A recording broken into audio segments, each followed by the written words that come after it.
Defunding the police is not a slogan, it is a policy demand. Over 20 cities in this great country enacted that. They did that to the tune of $1.7 billion taken from the brave men and women who protect us all.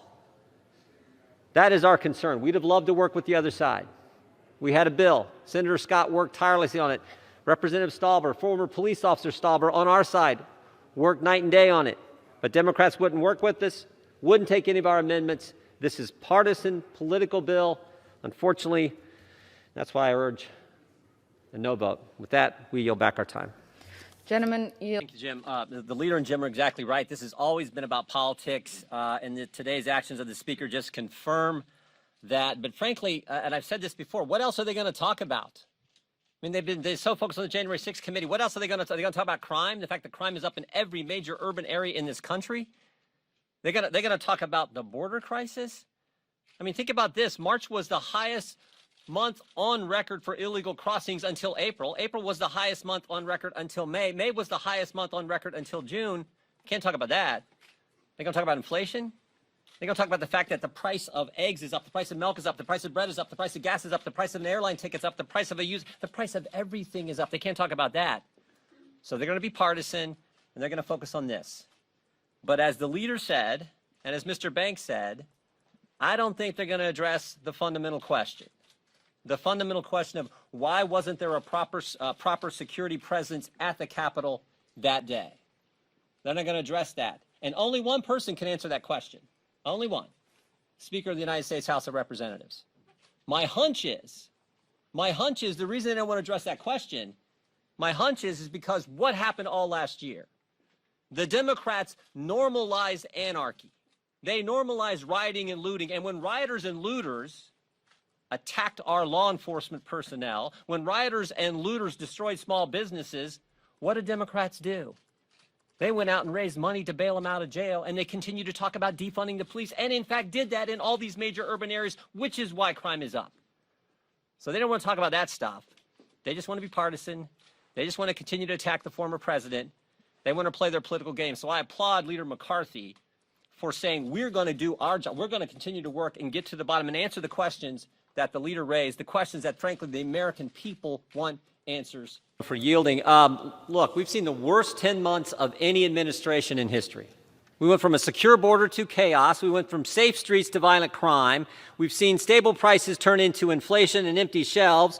The respect around the world we had is now turned into the debacle that was the exit from Afghanistan. And we went from peace in the Middle East with the Abraham Accords to thousands of rockets being fired on our friend and ally Israel, not to mention energy independence, to now the spectacle of the President of the United States begging OPEC to increase production.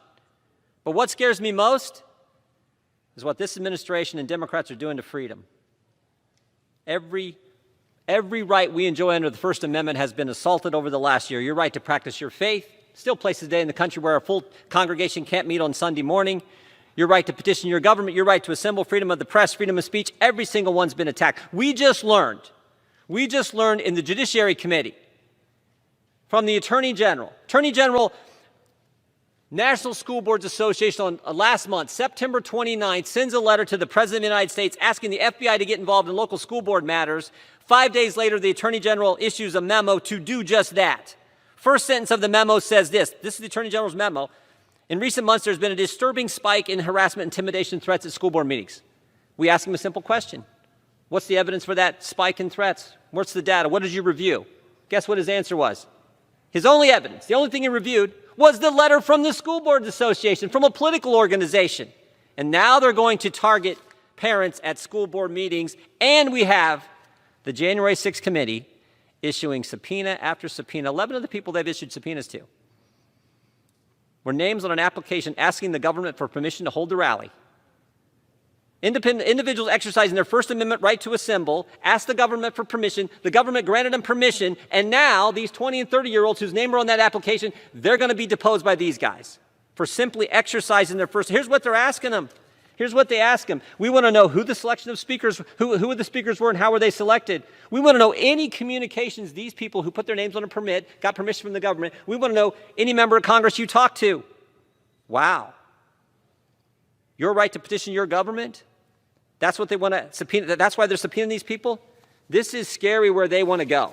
I mean, these questions, coordination of speakers, discussions of contents, this sounds like what the IRS did to people 10 years ago when they were asking 501c groups applying for tax-exempt status, do you pray at the start of your meeting? I mean, first it's school boards, then it's people applying for a permit. We saw what they did to people, what the IRS did to people just a few years ago.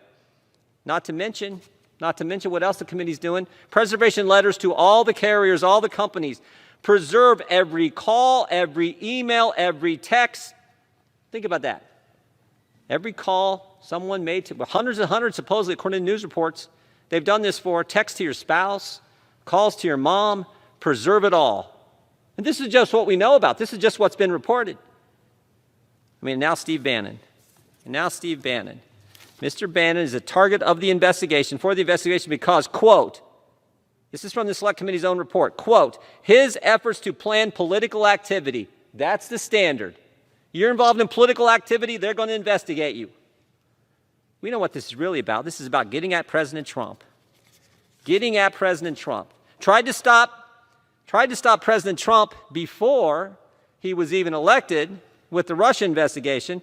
Tried to remove President Trump from office twice. While he was in office, they tried to do that. And now they're trying to get him after the fact, after he's left. All because this guy cut taxes, reduced regulations, greatest economy in the history, greatest economy in 50 years, lowest unemployment, all because he built the wall, got us out of the Iran deal, put the embassy in Jerusalem. When President Trump was president, Americans got their Christmas presents on time, but they're coming after him.